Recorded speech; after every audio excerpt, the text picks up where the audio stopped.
There's always a delay here, and I'm like never quite. I'm never sure of myself. Always self-conscious. Always doubting. Cool, cool.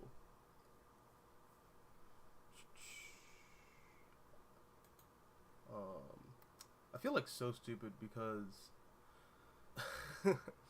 I was like finagling with OBS for the longest time, and I was like, wait, why is there's no audio? I had the wrong microphone selection taken.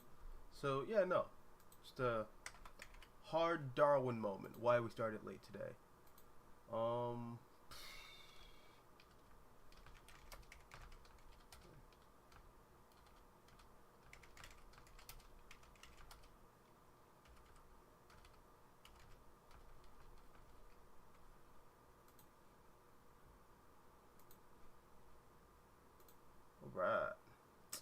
Hey, what's up, W? What's up, Joe? How about the midterms? I'm not in college anymore. I graduated. Well, not okay. I'm still technically in college. I only got my associate's degree, but I don't have to worry about that for a little while. I guess the question for you is, how's midterms going for you? I was gonna bust your balls, but no, I feel you. those were not fun times. Oh, you're playing God of War? Sweet, sweet, dude. I was watching some of the gameplay for the new God of War. God of War Ragnarok. Looks really good. Oh wait, hair. There we go. Exactly where I thought it would be. With my other clean laundry. Yeah, God of War Ragnarok looks really good. Yeah, the game. Tangent. This beanie looks great. I like the other green beanie that I have, but like this one that I stole from my girlfriend is like fantastic. But no, dude. Maybe this is just like the comic dork in me, just always like projecting comic bookness onto everything around me. But every time I see gameplay from the previous God of War or, you know, the current God of War game, God of War Ragnarok, I kind of think to myself, nah, dude, like a Superman game's possible. Like a Superman game with like John Kent, you know, in that like Atreus role, while like Clark is, you know, doing a thing as Superman. You guys are going on like a whole, I don't know, like cosmic adventure or something. Yeah, that could work. It could work. I don't know. But I just think a Superman game could work in general. Like I think a lot of people who say that, oh, a Superman game can't work, blah blah blah blah blah, because he's too powerful, to this, to that. I think there's just like kind of like a willful lack of imagination, just because Superman's just not a character that people take seriously, or don't think is interesting, therefore don't feel like putting any actual thought into how a Superman game could work. But no, a Superman game could like totally work.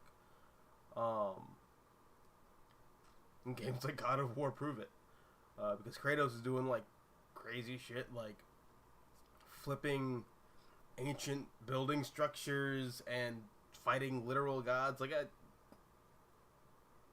guys, a Superman game could work.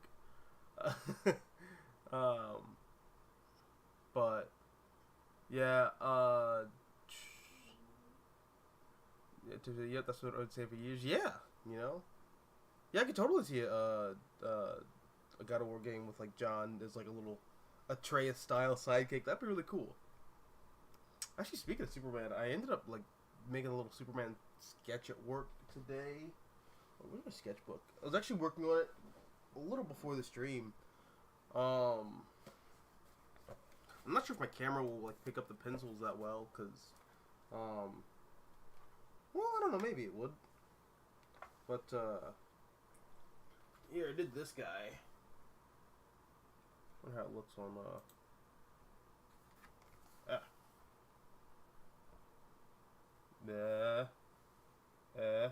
there we go.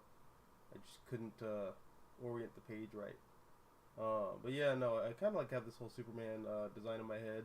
It's been there for a while. Something that always kind of like, I guess, not irks me, but it's like a minor annoyance that I have with like a lot of superhero designs. I think a lot of people, a lot of artists, and a lot of writers and creators in comics and movies and video games, blah blah blah, they tend to look at these characters as icons first and characters second. And I don't know, I guess in my head I'm thinking more story first and fuck the iconography. Kill the iconography. Just stab it in the face. There is no iconography, just character and narrative and theme. But I don't know, I guess with Superman, I often see all these like pristine takes on the character, and it's like, nah, dude, like this is like what, a 23, 24-year-old, okay, year one Superman, 23, 24-year-old paperboy at like the Daily Planet, intern at best, you know. My man's ain't gonna be rocking a beautiful cinematic pristine super suit. You know, he's not gonna be looking like Henry Cavill in Man of Steel. He's not gonna be looking like Tyler Hoechlin in Superman and Lois. I even kind of think the Fleischer suit that he wears is a little too beautiful looking.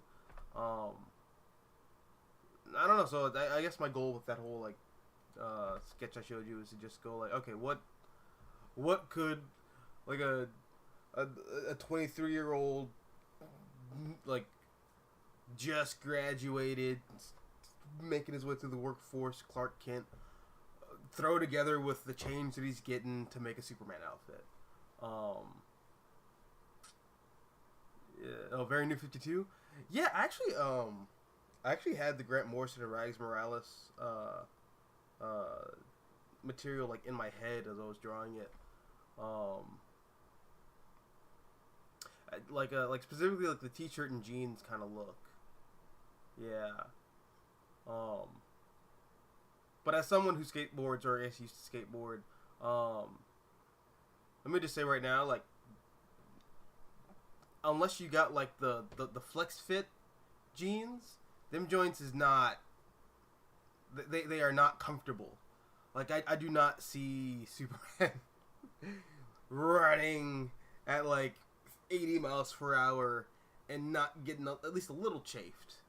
Well, I mean, he wouldn't be getting chafed. The jeans would be getting chafed because they just rub against his diamond hard skin and just tear apart. But yeah, I don't know. I was definitely like pulling from that New 52 stuff for Action Comics, definitely. Hey, what's up, Supreme? Hey, what's up? Been reading more of Chuck Dixon's Rebirth. No, sorry, not Rebirth. Robin. Oh, dude, yeah, that series is really good. I remember it being really good. It makes me hate Damian more. Yeah, that'll happen. Yeah, I had some bad online experience with hardcore Damian fans. Made me real sour on Damian as a character. Oh, that always sucks when that happens. You know what's kind of bizarre? I hated the hell out of Damian when he first showed up. Because I was a huge Tim Drake fan. I still am a huge Tim Drake fan. I just feel like he's a ball that's been dropped by DC, unfortunately. But at the time, I remember thinking and feeling the exact same way as you feel, and how a lot of other people at the time felt.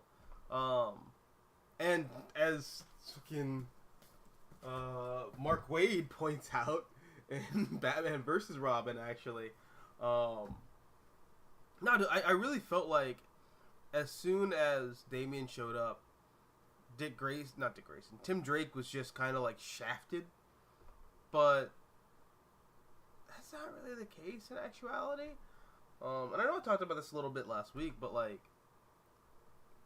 Tim Drake's like a really important part of Grant Morrison's run, or at least the beginning of Grant Morrison's run, because Grant Morrison's Batman split into like 3 acts. You know, Act 1 is Batman R.I.P. and the Black Glove. Act 2, much rather, is Batman and Robin Reborn, and Act 3 is Batman Incorporated. Tim Drake's like crucial to Act 1. And then Damian shows up, and I think people forget that Damian dies after the first arc. But still. I mean, he comes back, because you find out that like Talia and Damian didn't actually die, but Damian's gone for a huge chunk of that first act. And it's not until like the end of Act 1 where like the GCPD is like raiding Wayne Manor and all that, because Thomas Wayne, but not like Bruce's dad. I think it's like Bruce's great grandfather or whatever the fuck. He's like posing as Thomas Wayne, and he like frames Bruce for some shit. But like Damian doesn't show up until like late in Act 1 of Morrison's series. So no, Tim wasn't really shafted. It's just Bruce dies after Final Crisis, and Tim goes off and becomes Red Robin. He does his own thing, and then he continues to lead the Titans. The thing that gets Tim Drake kind of shafted is New 52.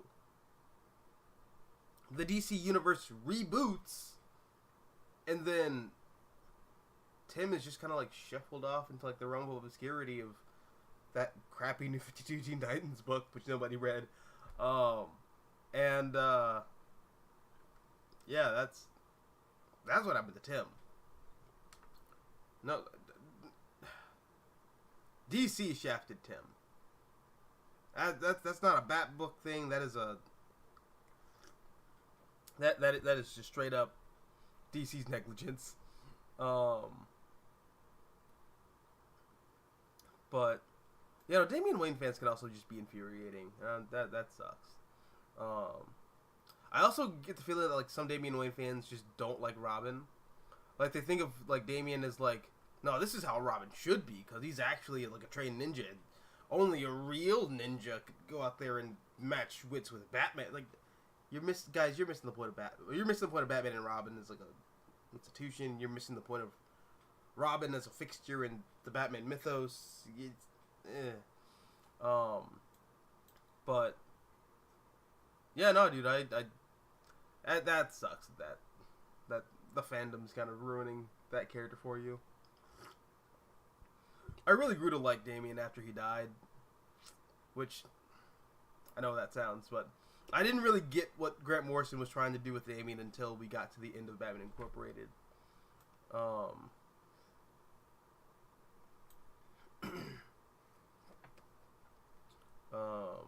Superman Year One. Oh, for my Superman sketch? Kinda, a little bit. Although, like, Frank Miller's Superman Year One is, like, kind of doing something a little different. In my head, Clark does not become a military person at all. Like, I just don't like that idea. But, yeah, I don't know.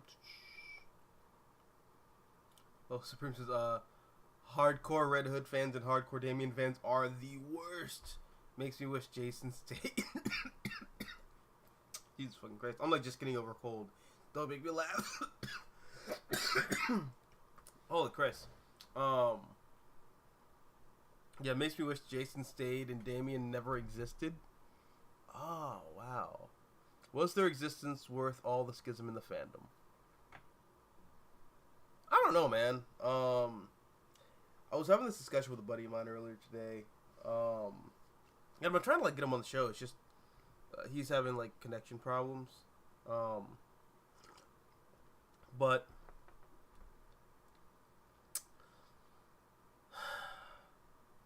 time has a funny way of normalizing things. Like I don't like the fact that Jason Todd got brought back from the dead. Like I'm still in that camp. Um, just like I kind of don't like how Damien's been brought back from the dead. I think Damien has a complete character arc. Um, but now that they're back, and they've been back for like over a decade, well, Damien's been back for over a decade. And now that Jason's been back since like 2004 and has been Red Hood way longer than he was ever Robin, which is weird to think about, but it is what it is.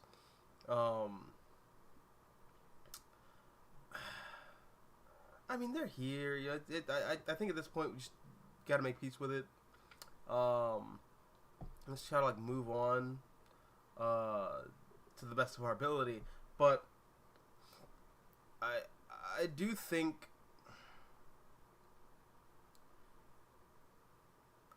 that the stories that made these characters popular do have merit, and I do think that those arcs are really good foundations for excellent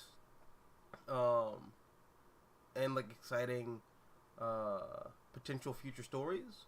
The problem that I have with them is that DC doesn't seem to be utilizing those characters to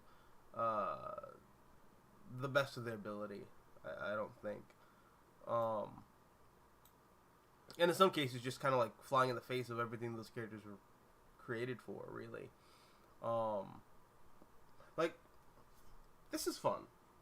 Right? I think this is really charming. I think Batman vs. Robin is a really cute story. But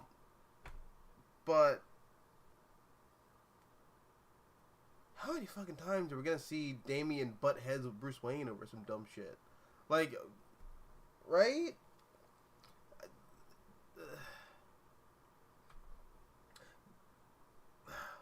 Damian Wayne was created... No. Damian Wayne, when he became Robin,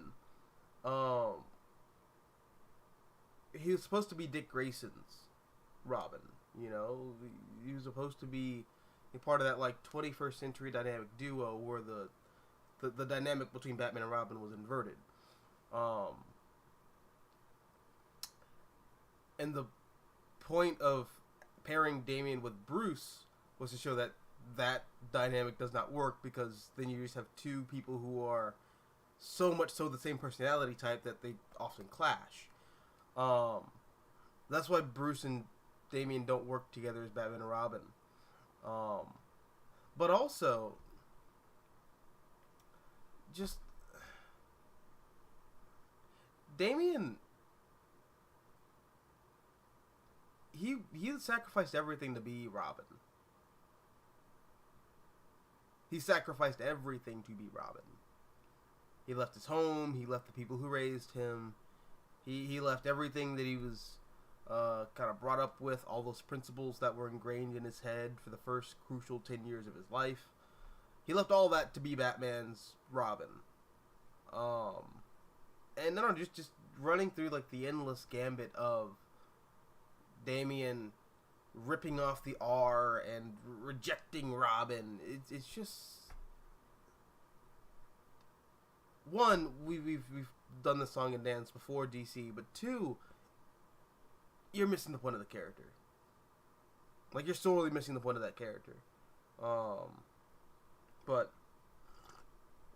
hey, bro, it is what it is.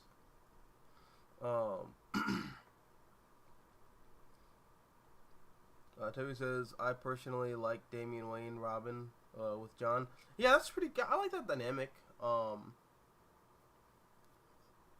Yeah, like, if anything, I think DC bringing Damian back really benefited for the sake of, like, getting Jonathan Kent as a character over with a lot of fans. It just kind of sucks that John Kent was then immediately aged up and made, like, a completely different character, so.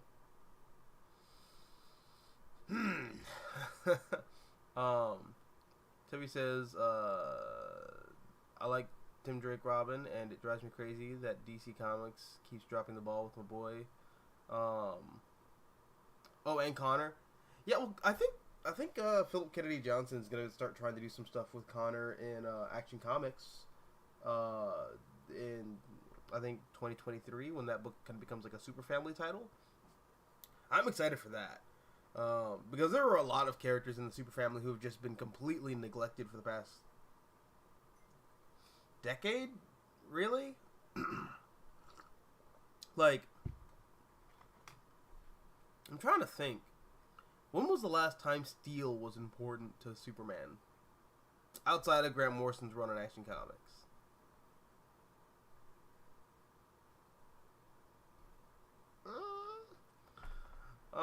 I mean, like, Natasha Irons showed up in Titans by, I think, was it it was either Rick Remender or Dan Abnett, one of those guys. But yeah, the Titans book that got resurrected a couple years ago, like, had Steel on it.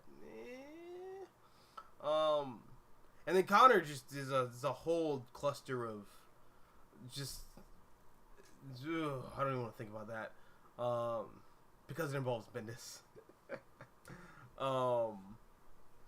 Dude, no.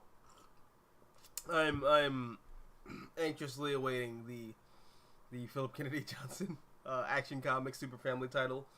Cause yeah, the Super Family's been really just kind of like, no one's really doing anything with them. So it'd be cool to like see a lot of those balls picked up by DC. You know, it'll be good to see DC pick up those balls again. Oh yeah, pick up them balls. Oh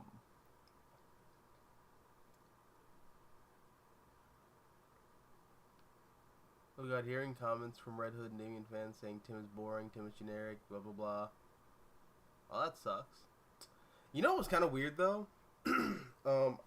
Hearing that sentiment come from the game developers of Gotham Knights. And granted, I saw this on Twitter, so, you know, grain of salt, because I didn't follow the actual source. But from what I saw, in fact, let me look this shit up to just verify, so I'm not talking out of my ass.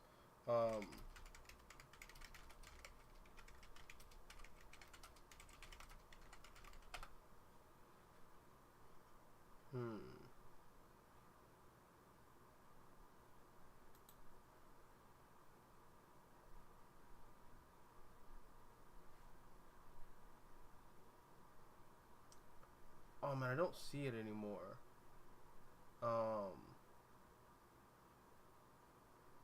Okay, so maybe it was false. Okay, cool. I saw somewhere somebody on the development team say that they thought that Tim Drake and Dick Grayson were like boring compared to Jason Todd and Barbara Gordon because they didn't have tragic backstories.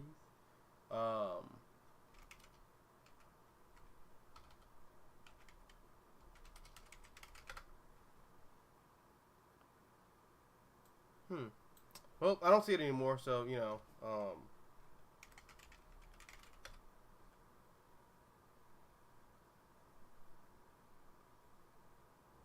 well, whatever.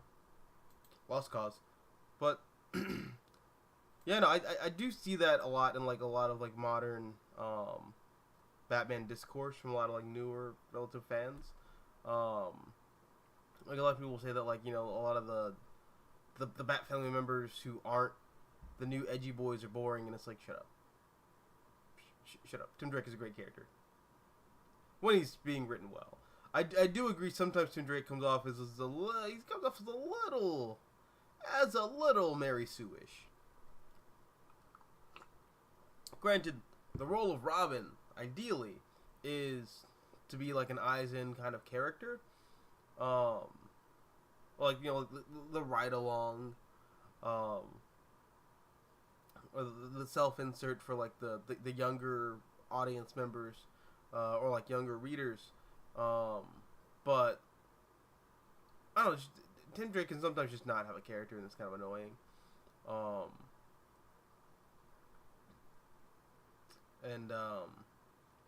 Yeah. Supreme says, I meant to say, Jason should have stayed dead. On O'Neill, he really hated Jason being resurrected. He felt it was a sleazy stunt. It never would have happened if he was still the main bad editor. I agree with him. Because, barring the Under the Red Hood movie, like, Under the Hood is not a good comic. I think people forget that. Like, Under the Hood is, like, really kind of bad.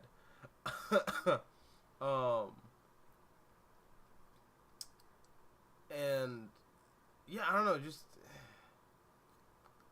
not a good debut comic, and really nothing after that was, like, really done with him that was, like, good. Until Grant Morrison comes along and, you know, takes over the Batman book. But, like, even after that, like, Jason Todd just isn't all that great of a character. I don't know. I mean, I have, like, a guilty pleasure for Under the Red Hood. Not Under the Red Hood. Red Hood and the Outlaws. But,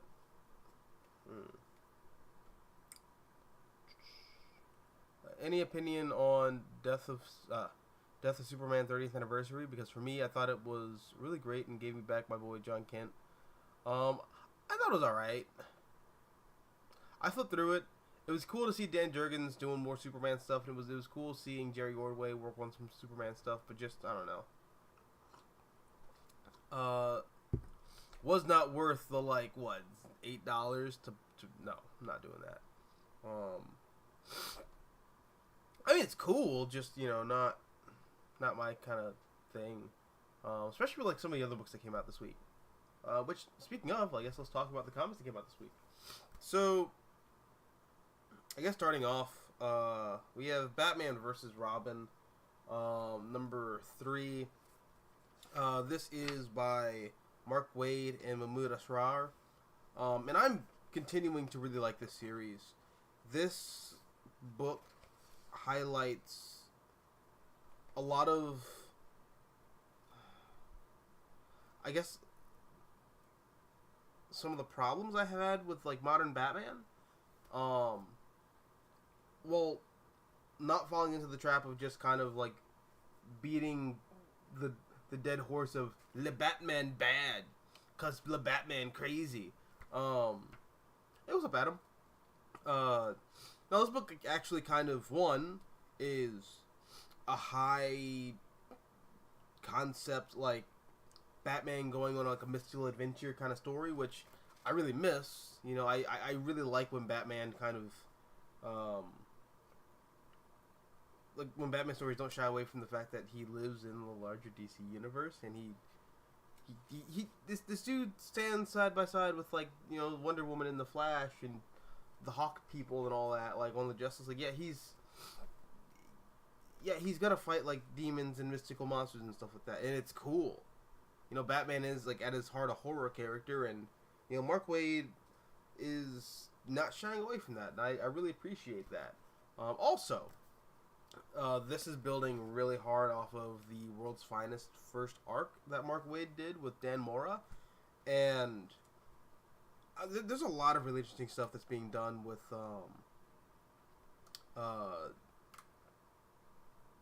what's his name, the demon dude, Nezuko, Negerandeo, something like that. Fuck, where is it? I can't think of dude's name. Neza, yeah, alright, so Yeah, no. This book's great. Also, and I pointed this out on Twitter. It is insane to me how Mark Waid is telling a relatively kind of like new-ish style story with Batman versus Robin, while simultaneously telling a very kind of classic comic book story with Batman and Superman World's Finest. Um, like beyond consistency, just the fuck. What's the word? Not variety. Um, I don't know. It's not coming to me. But no, the way in which he's like able to switch up his style is just absolutely fantastic. I really would not be able to tell if Mark Waid was writing this book and World's Finest if I wasn't looking at the names. That's real talent there.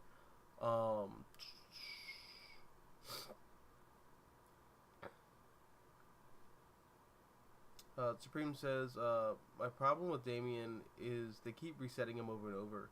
It makes me wish Morrison's run was an Elseworlds where Damian got to stay dead. I've had that thought. I've had those feelings. I mean, I know some people consider Grant Morrison's run to be an Elseworlds story already, which I think is weird because I think Morrison kind of tells the quintessential Batman story. I think, but yeah, no, I can see that read. Toby says, I still maintain aging up John was a horrible idea. And it breaks my heart that DC won't DH John Kent. No, I feel you on that. Like I get it.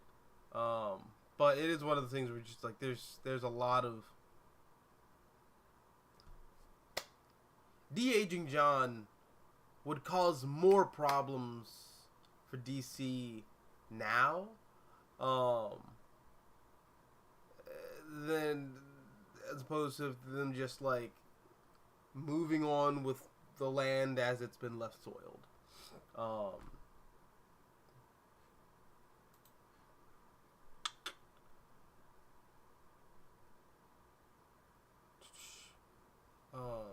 Toby also says, sorry, I'm like, still got that post nasal action. As in, my nose drips. It's like reverse cocaine. It's not fun. Toby says, popularity of the Super Sons animated movie, Battle of the Super Sons, proves that 10-year-old John can work. Well, I mean, it does. Like, no one said it couldn't. It's just DC let Bendis do whatever the hell they wanted to do, and part of whatever the hell Bendis wanted to do was have John hang out in the 31st century with the Legion of Superheroes as a teenager and not as a kid, which is whatever, man. That whole thing is whatever it is.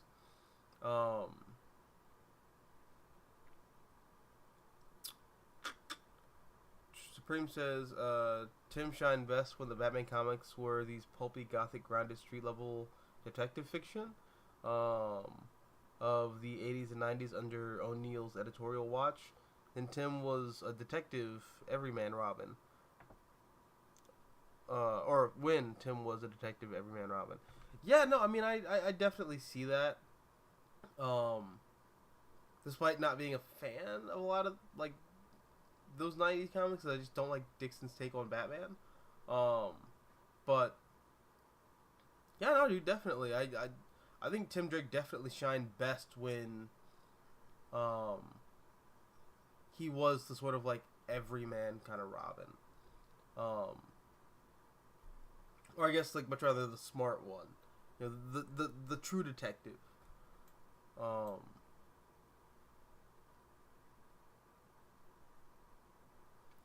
I don't think it would cause any problems to DH John Kent back to his 10-year-old self. Okay, well, alright, so here's the problem with de-aging John Kent right now. One, if you de-age John, you would have to address the relationship that he has with his current boyfriend, whose name I can't remember because he's really boring and kind of sucks. Jay, I think. You'd have to address how that relationship would work, which it wouldn't, because Jay is like 20 and John would be the age to being like an 11-year-old or whatever. So no, that would not work. And two, or I guess compounding on that former point, um, there would be a lot of people claiming gay erasure or bi erasure or LGBTQ erasure because you would then have to, in an effort to not be creepy, uh, essentially erase the Jay Nakamura and John Kent romance, which would piss a lot of people off, and it would bring a lot of negative press. And on top of that, it would also be a sign, at least from DC's perspective and from the seat of DC Comics, it would be admitting that they made a mistake in allowing Bendis to age up John Kent in the first place. Which would not be a smart decision, considering the amount of money they sank into the Bendis ship and getting that man to write Superman in the first place. So, DC ain't ever going to de-age John Kent. That's just never going to happen. It sucks, but it is what it is.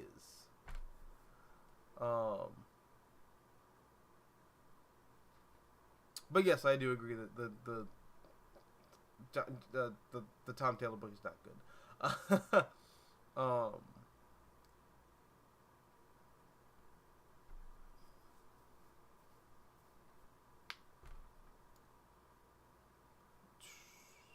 Supreme says, I know you still like Identity Crisis, but killing off Tim's dad was still stupid. It made Tim into another sad orphan. What made Tim unique was that he was a big civilian, What made Tim, I'm just gonna read that whole thing over again. I know you still like Identity Crisis, but killing off Tim's dad was still stupid. It made Tim into another sad orphan. What made Tim unique was that he was a big civilian network with his dad and stepmom. Yeah. I mean, it's not... Okay, I liked Identity Crisis, and it's not that I disagree, it's just that I also like Identity... I like that story. And I get what you're saying about him being, like, another sad orphan. But... I do think... So here's my thing with Robins. I feel like Robin just inherently, that has to be kind of like a, you gotta lose something in order to gain something. And as far as being Robin is concerned, Tim Drake, I think Tim had to like lose his father to earn his stripes as Robin. Just like Dick had to lose his parents to earn his stripes as Robin. Just like Jason suffered an entire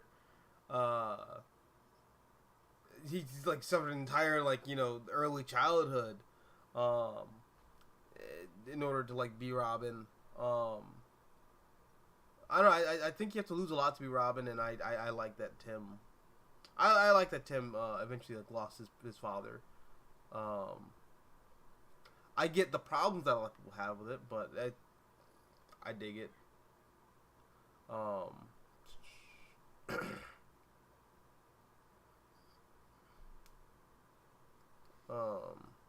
I've seen other LGBTQ YouTubers not like Tom Taylor's Horrible Son of Kal-El book.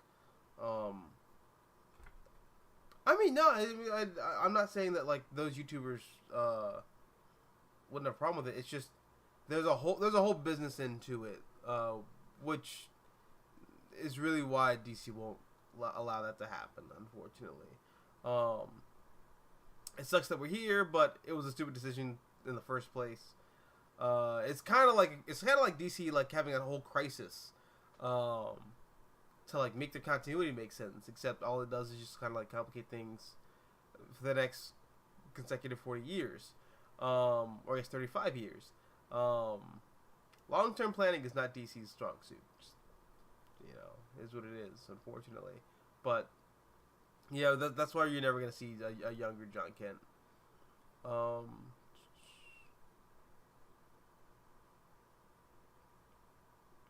Not every Robin needed a tragic origin and trauma.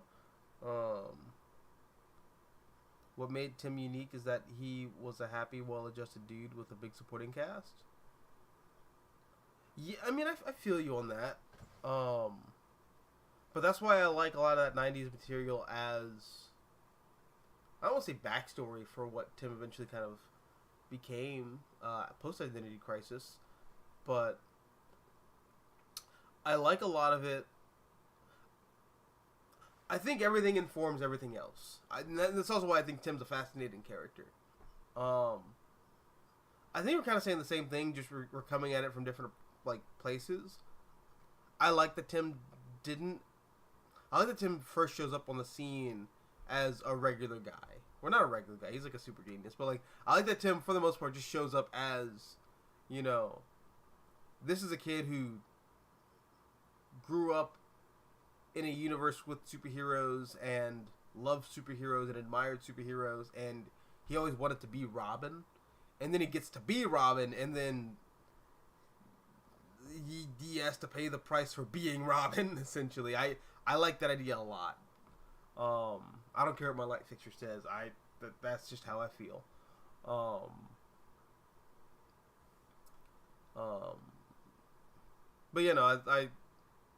that's why I like Identity Crisis, at least for the Tim Drake stuff. I think it's really good at informing the character.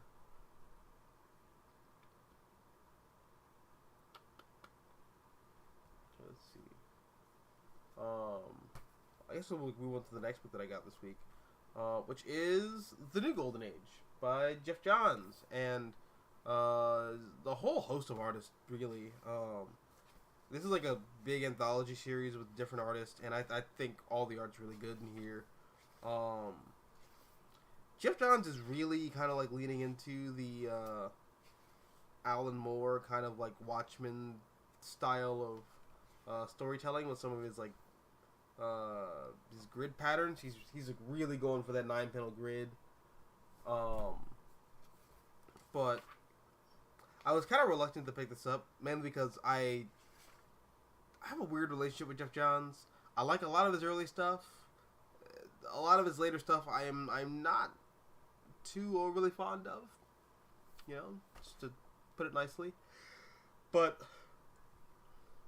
I don't know.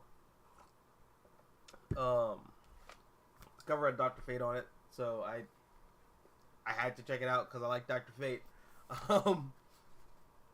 And yeah, no, I dug this quite a great deal, I'm really fascinated to see how some of this plays out.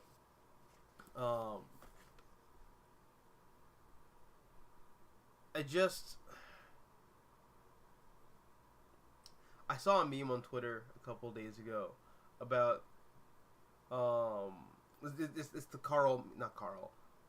Sheen from Jimmy Neutron, where he's like, "This is Ultra Lord," and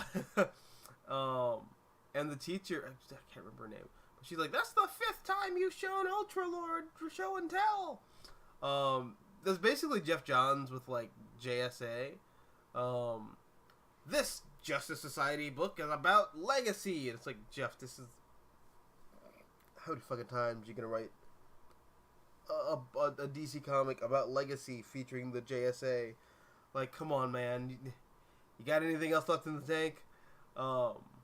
That said, I really do appreciate how it seems like Jeff Johns is kind of taking all the new characters in the DC universe and taking a lot of the newer, I guess, like status quos that are present in the DC universe, and telling like one kind of complete story with them. And I mean, as far as continuity goes, DC's continuity just makes no fucking sense anymore. So I just kind of throw the idea of continuity out the window. I don't even regard it. But yeah, no, like I'm really kind of fascinated by this whole idea that like Bruce Wayne eventually has a child with Selena Kyle in the future, and eventually gets shot in the fucking face. Spoilers for this comic, sorry. But I also like seeing more of Khalid as Dr. Fate. You know, he's a character that I feel was like a drop ball after the DCU series. I think it was the DCU series. But yeah, no, I really like how he's also playing with this idea of there being a justice society in the far future, like running kind of concurrently with the Legion of Superheroes. I think that idea is fascinating. And I'm also just like a big fan of how the art shifts gears a lot depending on the story that's being told here. Like I really like we start off with not Helena Bertinelli, Helena Wayne, and it's like one art style, and then you go back to like the 40s with the original JSA, and it's a completely different art style. It's a more classic comic booky art style. And then you jump to the future, and you have this like sleeker, more kind of like it looks kind of Greg Capullo-ish to me. Yeah, I'm not really seeing anybody on this like credits list who I would immediately assume resembles Greg Capullo, but yeah, the art style here is it's very kind of like, I guess, like metal, in a way. I don't know. It's really dope. I dig it. Granted, there are some weird continuity things here that just don't make a lot of sense. For example, they have a whole thing here about like, okay, Judy Garrick. Okay. The Boom. This doesn't make any sense. Jay Garrick and Joan never had kids. They could not have kids. That was the whole point of the Flash family being like kind of an adopted family kind of thing. That's why Wally, like post-crisis, took to Jay because he was kind of like the father that Wally never had, because Wally's father was like a piece of shit. So just I don't know. There's some weird stuff here that I really just gotta like chill out and just go like, all right, just don't think about it. Just let it be cool. And I reject your hypothesis, Tevia. DCU wasn't all terrible. There were a lot of really good books in DCU. I really like Batmite. That was a fun series. I just got this book signed. Six Pack, I think that was also a DCU book by Garth Ennis. That was really fun. That book is hilarious. I think like the first issue of Six Pack where like okay, so the whole thing of Six Pack is like this dude can basically like see the entire DC universe, and he gets his superpowers from getting drunk and pissing himself and just freaking out. So Six Pack has an adventure with Batman, and there's a whole situation where Batman's getting the Batmobile, like the Batmobile is getting towed basically, because he parked in like a no parking zone, and Batman just kind of freaks out in the middle of the street. He's like, "All I do for you people, this is the thanks I get." And the meter maid, who's a black woman, says, "What you mean, you people?" And Batman just drops to his knees, and he's holding Six Pack, and it's an homage to the Death in the Family cover by, I think, Jim Aparo. and Batman's holding six pack. And he's like, "I'm not racist. I'm not racist." Like, DCU has a lot of really good books. The continuity made no sense at all, but it's DC, so what else is new? But no, DCU had a lot of great series, like Six Pack, Batmite. I also really kind of enjoyed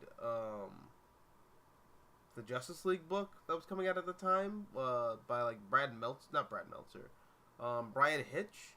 I think it's like Power and Glory. Let me look up some of the DCU titles. There were a couple.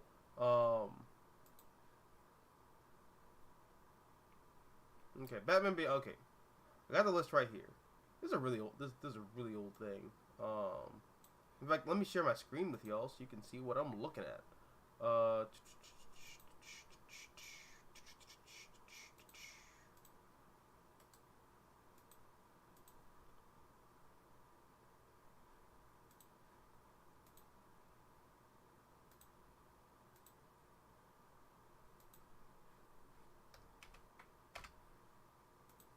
Okay. Share screen.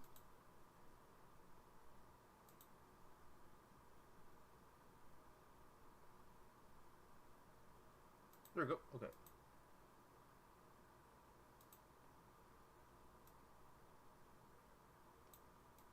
So, alright. Bet. You got here... Fucking ads. Batman Beyond, didn't read, don't care, whatever. Alright, fair enough. Bizarro. This book is really good. I like Bizarro a lot. Especially like if you were craving kind of like a more classic style DC book at the time of DCU, like in that post-New 52 era. Bizarro was a great read.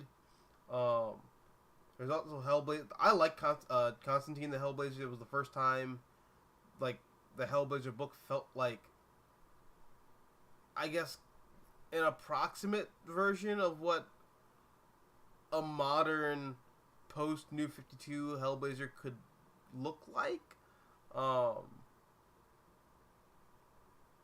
Cyborg was also really fun. I checked that out for the first time recently, kind of doing a video, admittedly, to shit on Cyborg and how I don't think DC's been utilizing that character to his full effectiveness. But I actually found myself really enjoying this book. What was it? What's dude's name?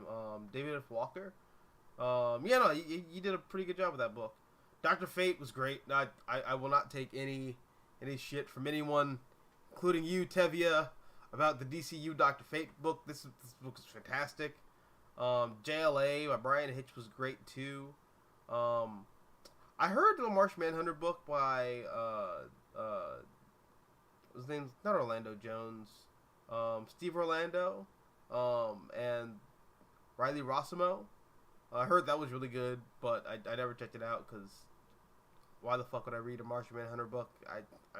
I'm sorry. I know a lot of people love Martian Manhunter. I don't get it. Midnighter was also really fun. It was very much a post-authority, these characters have to work in the DC universe now, so make it work kind of book, but I enjoyed it for what it was at the time. Prez was also really fun. It was a really good reboot of the original Prez book. Starfire, I wasn't a fan of it, but I'm also just not a fan of DC's modern take on Starfire.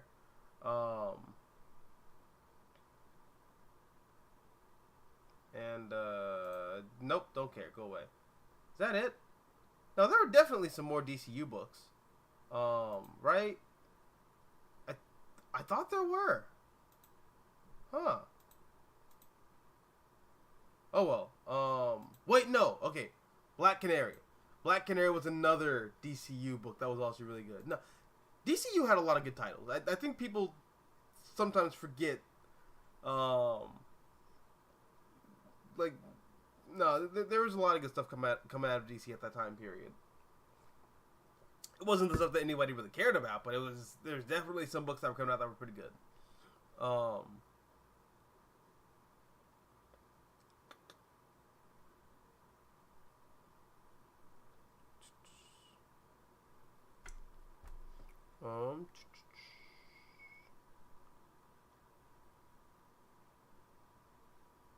Except we are getting Young John Kent and other media.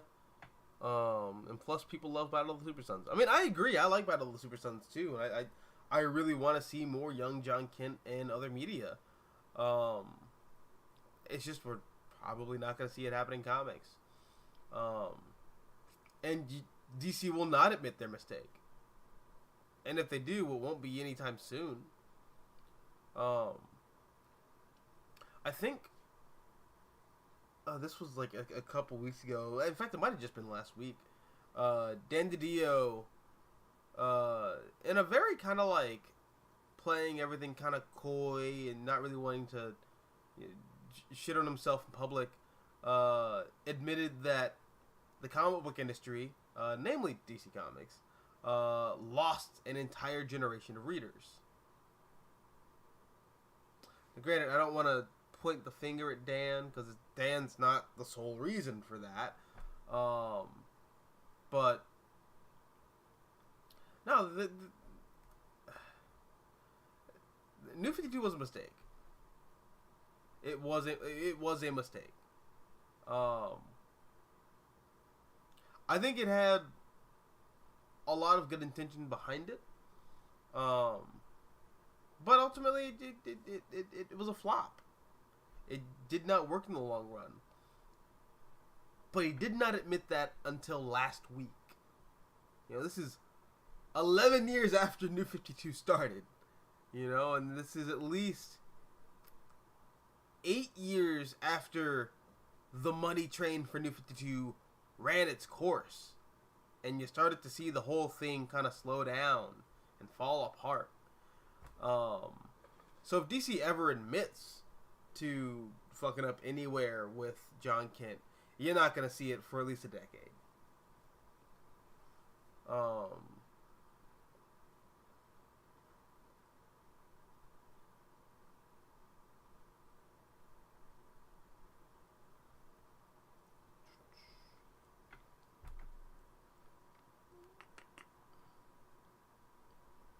Supreme says, because after Zet was killed off, they tried to kill Stephanie in War Games, and then his supporting cast was either killed off or written out.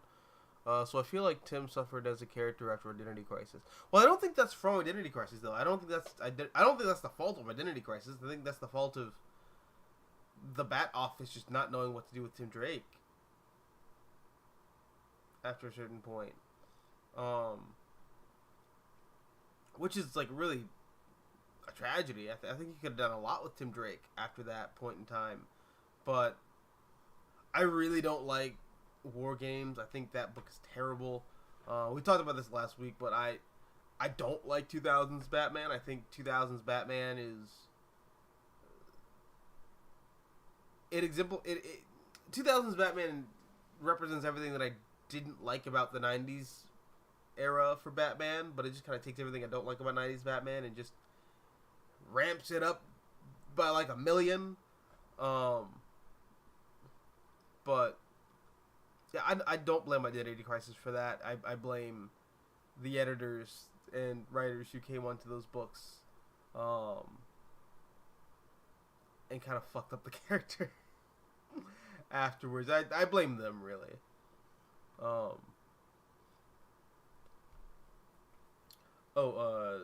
Timmy says, I love Helena Wayne's return to the DC Universe. Makes me happy.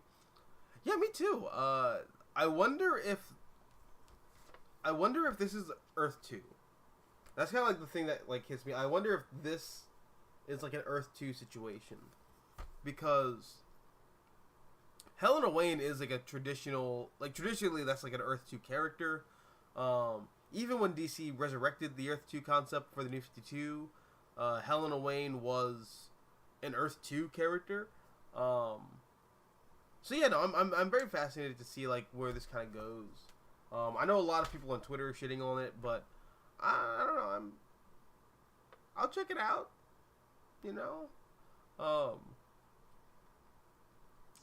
just because Jeff Johns is maybe like not the best person in the world doesn't mean he doesn't write good comics. And that's kind of a thing. I've completely given up on the whole like crusade for ethics and entertainment that does not exist.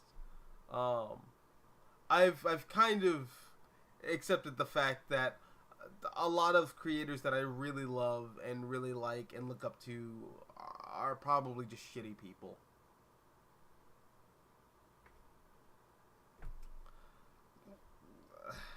And that's in that's like every corner of entertainment, like music, movies, TV, comics, video games, literature, like novels, all that. Nope. You can't trust anybody in the entertainment industry.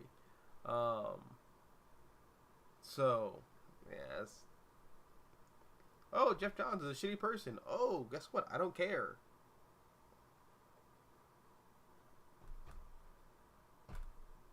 This book's good.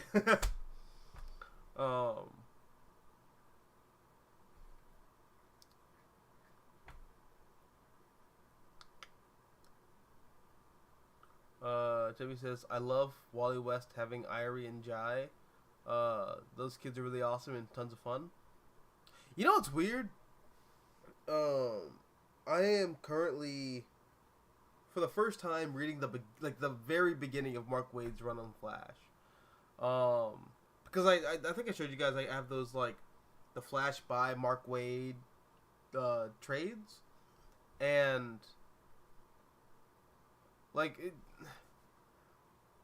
I'm reading through volume 1, and I'm realizing that I didn't read the early stuff by Mark Waid. I didn't read Armageddon. I didn't read some of the early like one shots that he did, and some of the specials and annuals. And a lot of that stuff's really good.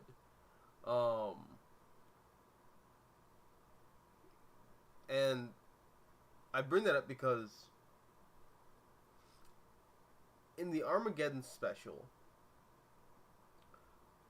there's like a time traveler like taps Wally West on the shoulder, and we see this whole kind of like alternate future where Wally has a kid with this blonde chick who like Wally's signing an autograph for, and it's the future of 2001. And Wally he has a family. He's retired from being the Flash, and he has a son who also has speed powers, and this kid ends up like getting fucked up after his powers activate, and Wally rushes him to the hospital, but there's this mobster who Wally and his alternate universe wife ended up putting away for a very long time, and he wants revenge on the Flash, and he gets revenge by hiring I think it's Captain Cold to kidnap the Flash's son, and Wally basically he pulls a Liam Neeson, he pulls a Taken, he gets his son back, but yeah, no, I was just kind of like reading this book going like, holy shit, there's like a whole alternate future where Wally West had a son with this like random blonde chick, and he lived in Arizona. Weird. It would be really cool if somebody brought that kid back for like a future story potentially. That'd be like kind of interesting. It would also really play with the idea that I really like, which is Wally kind of like suffering the consequences of his actions as like an early 20-something when he became the Flash. I always loved that idea. I never go tired of that.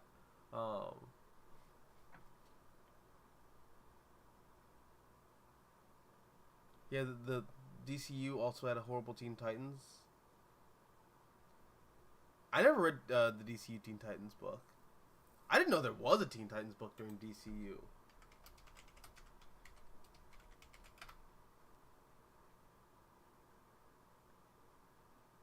Yeah, I look up Teen Titans DCU, all I see is, like, Teen Titans Go.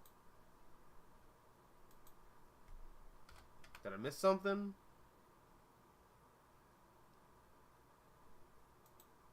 Oh, there's, like, Titans Hunt. Oh, you didn't like Titans Hunt? I heard that was pretty good. I never really heard anything negative about Titans Hunt. But I also never read it, so just, yeah.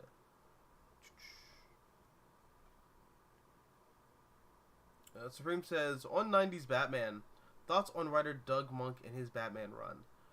I like Doug Monk. I'm struggling to remember what exactly he did on Batman. I know he worked on Batman stuff throughout the 90s. It's just I'm trying to remember like any stories that he did.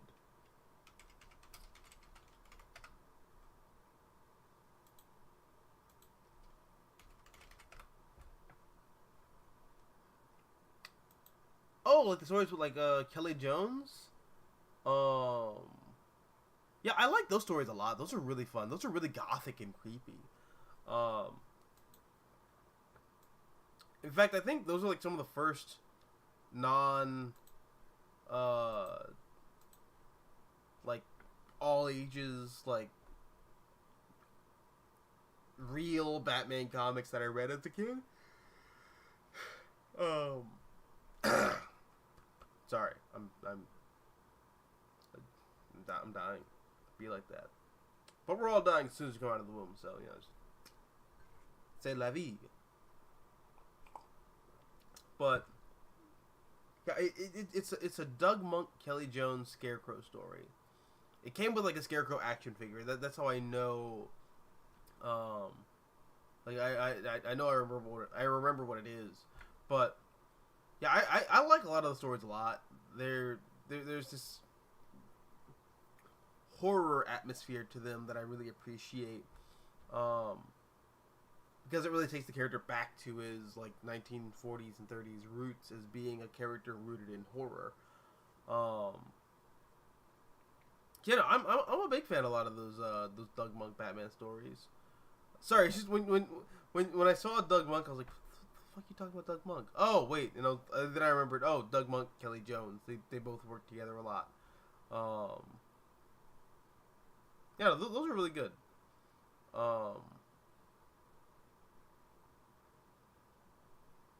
New 52 was a mistake that shouldn't have happened.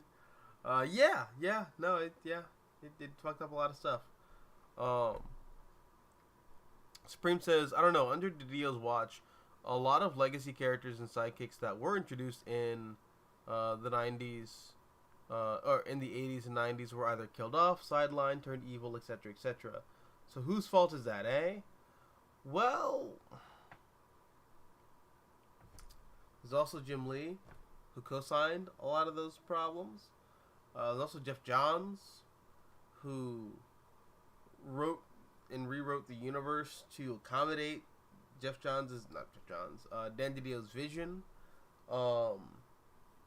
And I'm talking like before New 52. Like, you know, you get to like the Jeff Johns era on Green Lantern. What people kind of bitch and moan about how as soon as Damian Wayne showed up, Tim Drake was just out the door and just completely forgotten about, like a redheaded stepchild, which didn't happen. That actually happened to Kyle Rayner, who was a character that a lot of people grew up with as Green Lantern. And the Green Lantern Rebirth titled Onward is just kind of, hey, 40-somethings, do you remember this from the 70s?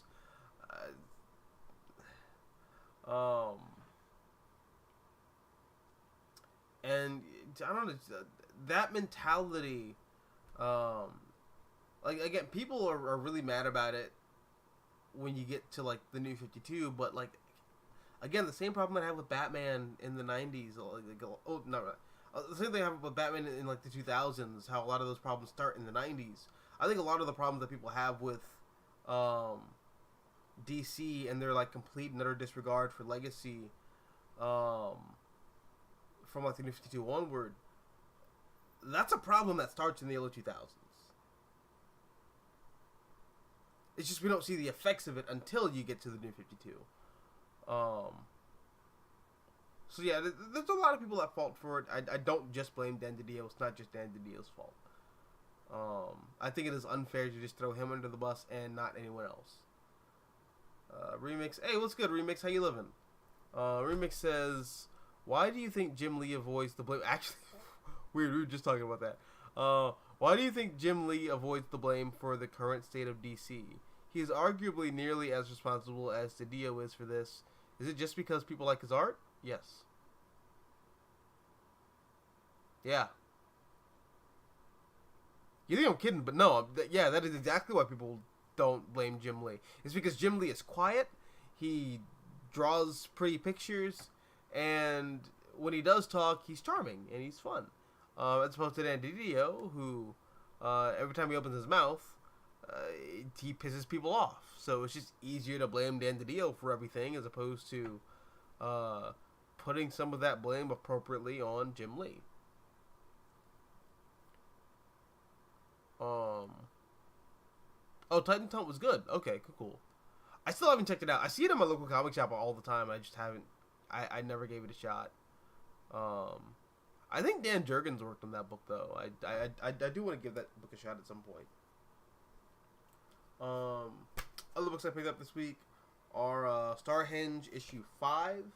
I didn't get a chance to read this this week, but I've also just kind of given up on the idea of reading Starhenge in single issues.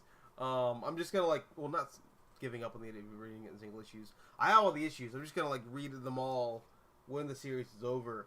But yeah, I'm buying them, and I fucking love this cover, guys. This was dope.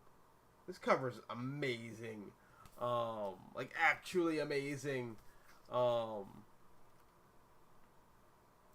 And I'm just flipping through it. The art is beautiful.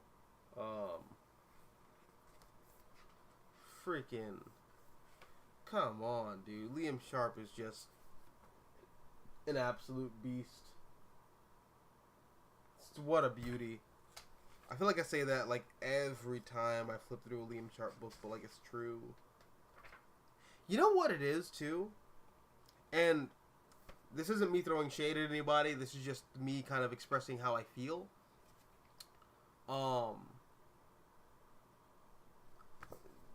For me, Liam Sharp excels where an artist like David Mack kind of loses me.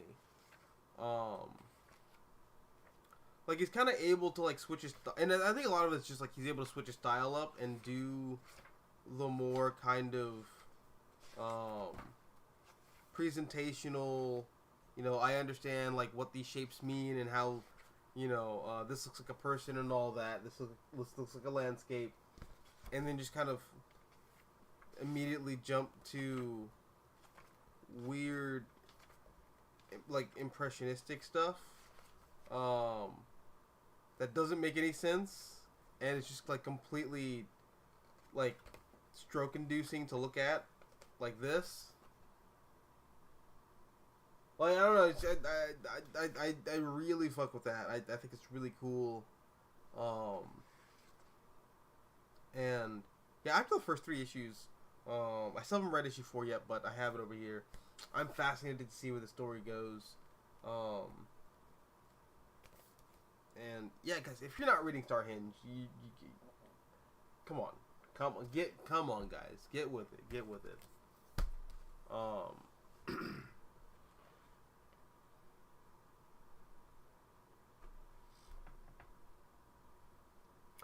Question: why do we have to wait a decade for DC Comics to admit their mistake with John Kent?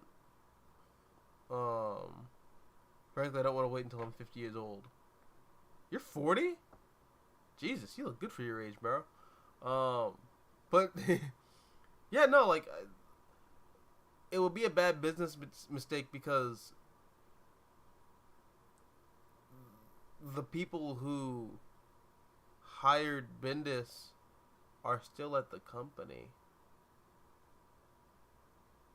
Like that's the real problem. Like the the people who I guess kind of like allowed that to happen are still there. Why would they throw themselves under the bus? You know?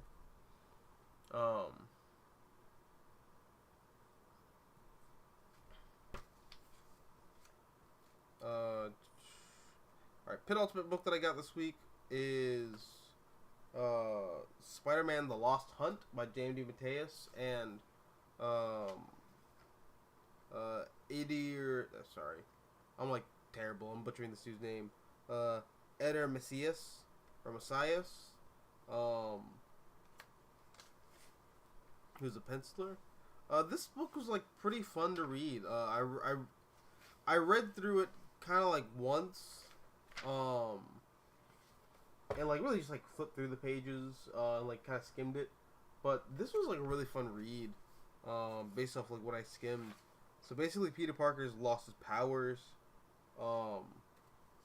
and MJ's pregnant, and Peter's kind of like trying to cope with the idea of not being Spider-Man anymore, and I think that's fascinating.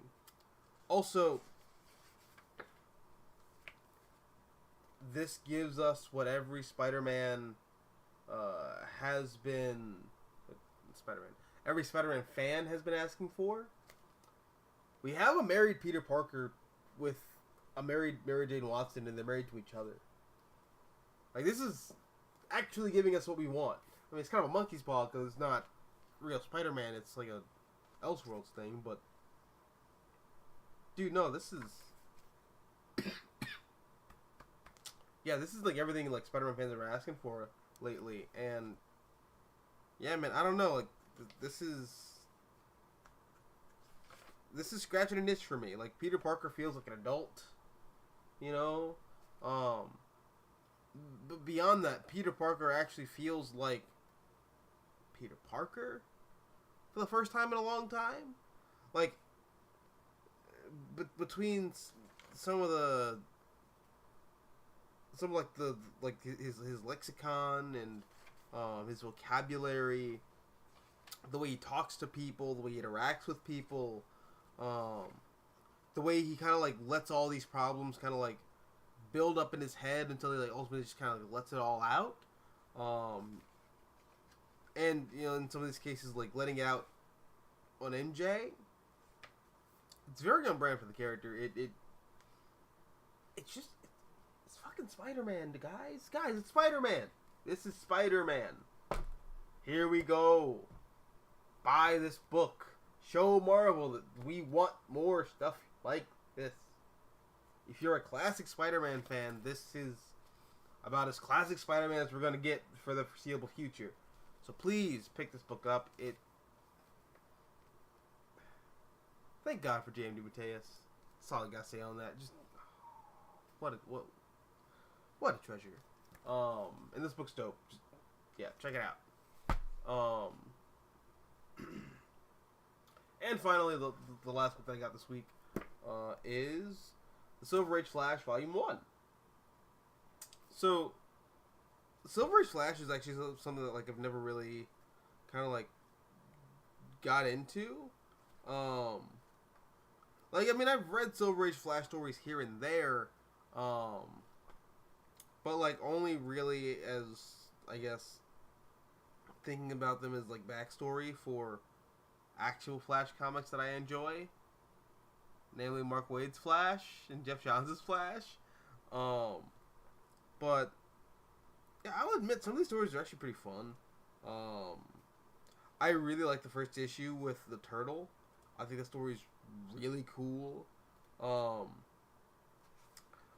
also had a little bit. This is a couple months ago back. I noticed this, but I noticed how when Barry first gets his powers, all this food is like rushing by his face, and it was very reminiscent of that scene in Zack Snyder's Justice League where Barry watches the hot dog truck, or I guess the hot dog stand, get hit by a truck, which then causes that whole collision with Iris's car, and she flips out of the whole convertible, and Barry has to save her. But the hot dogs pass by his face. It's very reminiscent of this moment right here, and I really enjoyed that bit of, I guess, fan service. But yeah, no, like a lot of these stories are actually like really kind of fun, and when people kind of talk about how the Flash is kind of Flash is the book that like births the Silver Age. I can definitely see that in reading these stories. If the Golden Age is all about like, you know, politics and monsters and the occult and, you know, the pulps and stuff like that, the Silver Age is all about atomic science and physics and, you know, outsmarting the enemy as opposed to just punching them in the face. Yeah, no, like this is definitely living up to that idea. It really does like kind of add to that argument that like, yeah, no, like the Flash births the Silver Age of comics. I definitely see that. But yeah, those are all the books that I got this week. And yeah, let's see if we got any more chats.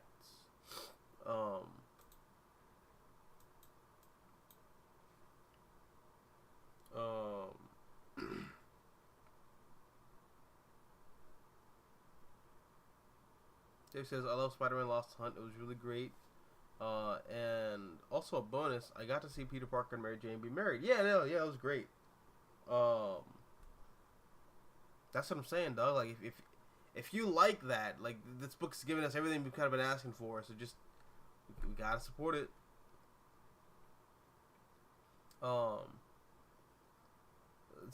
It's interesting that we're blaming Johns now for the problems that DC had in the 2000s and the 2010s. Because for a while, people praised Johns as a savior of DC Comics. Now fans are more critical. Well, a lot of that is... Well, first of all, let me set the record straight here. I've always been critical of Jeff Johns. I've always had a lot of problems with Jeff Johns. One of my key problems is exactly a problem that a lot of people have with him now, and that's Jeff Johns tends to look to the past a lot, as opposed to building off the past and doing something interesting with it. He just kind of rips like key aspects of like older stories and parts from the past and just like try to retrofit it to modern comics, and it's like, dude, just don't. What the fuck are you doing? Let it stay back there and just build off of it over here. So that's always been a big problem that I've had with Jeff Johns. But yeah, no, it is kind of. I'll say it's vindicating in that people are more critical of him because I've always been critical of him. But yeah, no, more and more people are starting to like take issue with him, or I guess like his approach to the DC universe. Granted, in like what 2002, 2003, I get it. Coming out of the 90s with like all the weird shit that DC was doing with those characters, Superman was like blue and electric. Fucking like. Like, what was going on with like Guy Gardner? He was like Warrior at the time. You know, like, just what are you doing? What are you doing, DC? So I get it. You know, Jeff Johns was kind of seen as the savior of DC Comics for kind of making the DC universe feel more familiar to people and make it feel, I guess, return it to like some of the iconography that people are familiar with. But outside of that, I've always had some of those problems that people are kind of complaining about Jeff Johns now. I've always had those. Supreme says, current Spider-Man editorial would never hire someone like DeMatteis. Only company men who are loyal to the Brand New Day mandate. What a shame. That sucks. Supreme says, Barry Allen was not a bad character pre-resurrection. He's really cool in the Bronze Age. John sort of ruined him. I get that impression. I've read some of the pre-Crisis Flash material. I know for a fact that the whole dead mom thing and Henry Allen going to prison, that's all Jeff Johns. Which, I guess now the shoe's on the other foot here. I really like that Barry Allen was one of the few superheroes who didn't have a dead mommy or dead daddy complex. I like that Barry Allen's whole thing was he's a nerd who likes superhero comics and he gets superpowers and he's able to be his favorite superhero. I think that idea is way more fascinating than dead mommy complex. I don't know. Having Barry Allen be the Deku of the DC universe, I think is a great idea. It's making him another orphan. Like, come on, guys. The DC universe has enough iron-blooded orphans. We don't need another.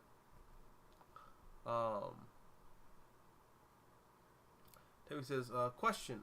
Why do you think Dark Crisis keeps showing me young John Kent? Oh,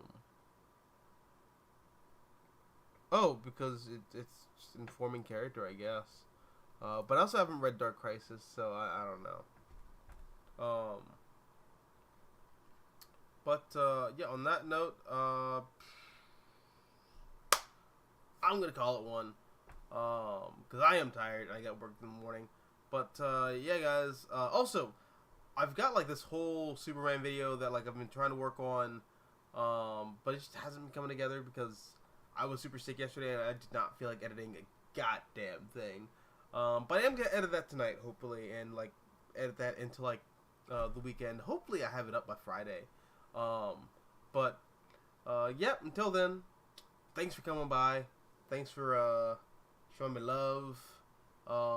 Thanks for giving me likes on these videos.